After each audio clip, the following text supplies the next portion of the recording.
Les sujets que nous partageons avec la MSA sont historiquement liés à la prévention des risques au travail, particulièrement la relation avec le bétail, avec le risque inhérent au contact homme-animal, et d'autant que nos adhérents agissent en milieu pastoral, c'est-à-dire avec des moyens de contention qui sont souvent assez éloignés, souvent assez rudimentaires, même si, au moins sur chaque alpage, il y a une installation de contention qui est solide et adaptée.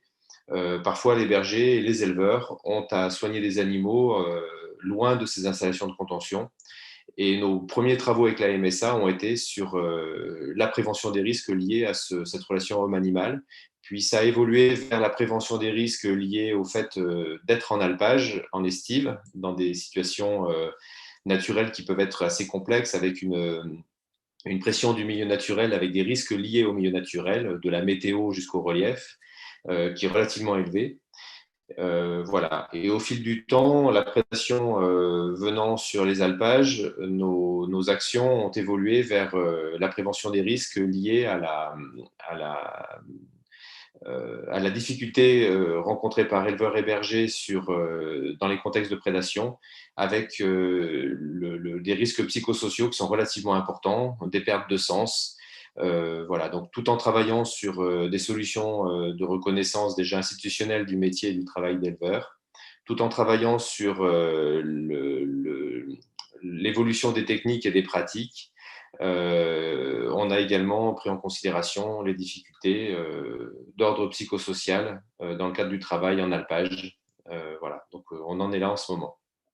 La valeur ajoutée de ce partenariat, elle est de deux ordres. La première, c'est qu'en travaillant en s'intéressant au travail, on arrive à faire attention aux endroits où le travail perd en efficacité. Donc, on a effectivement potentiellement un gain d'efficience dans les différentes tâches, qui fait que, en se questionnant sur le travail, en s'interrogeant sur les risques pris, on arrive à rationaliser un certain nombre de tâches et de missions qui incombent à la fois, encore une fois, aux éleveurs et aux bergers. Dans le second temps, cette valeur ajoutée, elle est liée aussi au fait d'intégrer une compétence nouvelle dans l'équipe de la Fédération des alpages au travers de ce partenariat, qui fait que nous, la question du travail était assez peu présente dans nos préoccupations du départ. Et à présent, dans nos différentes actions, on s'intéresse réellement à ce que veut dire la pénibilité, à ce que veut dire la perte de sens, et puis comment est-ce qu'on fait pour prévenir les incidents et les accidents au travail. Donc, en ce qui concerne les perspectives pour la suite de nos collaborations,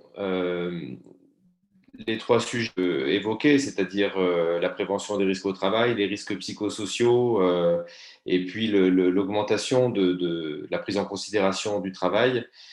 C'est un sujet qui est tellement vaste qu'on est loin d'avoir fini, d'autant que les espaces pastoraux sont traversés par des enjeux qui sont multiples, à savoir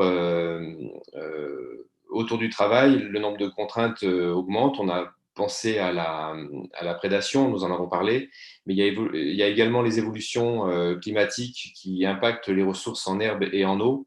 Donc les sujets sont nombreux, le nombre d'acteurs et de partenaires est en augmentation, c'est loin d'être facile pour les éleveurs et les bergers. Et l'objectif de ce partenariat, c'est aussi de prioriser les enjeux en prenant vraiment en considération les capacités humaines, en fait, à les assumer, à s'organiser autour de ça, à mobiliser sur des échelles locales d'autres partenariats, des jeux d'entraide, peut-être aussi des rapports de force. Voilà, donc cette approche est pour nous intéressante et sur le long terme.